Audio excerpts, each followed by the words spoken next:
আগে তোমরা এই ভিডিওটা দেখো, তারপরে আমি অভিষেক সারা বোকা চোদা ঢ্যামনা সারা বীর্যম্মার বাচ্চা তারপর ঢ্যামনা বীর্যম্মার পাঁঠাটাকে আমি দিচ্ছি গাঁড়ে বাম্বুটা। ঠিক আছে, চলো ভিডিওটা আগে দেখে নাও তোমরা।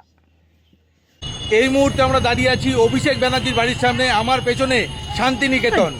4 তারিখ নয়, 5 তারিখ দুপুর 12টার সময় আমরা ঠিক অভিষেক ব্যানার্জির বাড়ির সামনে হাজির হয়েছি। তিনি যেটা সময়সীমা দিয়েছিলেন যে 4 তারিখ দুপুর 12টার মধ্যে দিল্লির কোন বাবা আছে আমাদের দেখে নেবে। আমরা কিন্তু ঠিক 5 তারিখ দুপুর 12টায় অভিষেক ব্যানার্জির বাড়ির সামনে দাঁড়িয়ে রয়েছি। বলছি দাদা, অভিষেক ব্যানার্জি আছেন? অভিষেক ব্যানার্জি নেই এখানে। দাদা, অভিষেক ব্যানার্জি হ্যাঁ घर पे नहीं है? হ্যাঁ, অভিষেক ব্যানার্জি কিন্তু 5 তারিখ 12টার সময় তার বাড়িতে নেই। এই মুহূর্তে আমরা হরিশ মুখার্জি বা হরিশ চ্যাটার্জির যে বাড়ি অভিষেক ব্যানার্জি, সেই বাড়ির সামনে দাঁড়িয়ে রয়েছি।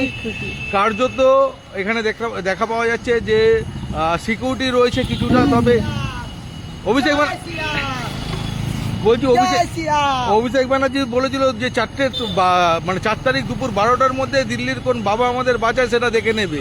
আমরা 5 তারিখ দুপুর 12টার সময় অভিষেক ব্যানার্জির বাড়ির সামনে দাঁড়িয়ে আছি। কি বলবেন? জয় শ্রীরাম। জয় শ্রীরাম। জামানত বাজার তো। হ্যাঁ,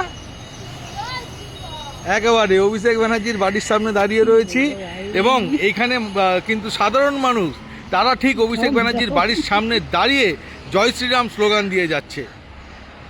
তোমরা তো ভিডিওটা দেখলে, এই যে বীর্যম্মা অভিষেক পাঁঠা তোর বাড়ির সামনে তোর বাবারা চলে গেছে। ঠিক আছে, তুই যে বলেছিলিস 4 তারিখ পর দেখে নিবি তোর বাবা দেখে, তো যা ঘরে লুকিয়ে আছিস কেন? আর এত সিকিউরিটি দিয়েছিস কেন? দম যদি গাঁড়ে থেকে থাকতো, হ্যাঁ দেখ বাবারা চলে গেছে তোর বাড়ির সামনে, তোর দম থাকলে তুই বেরিয়ে দেখা।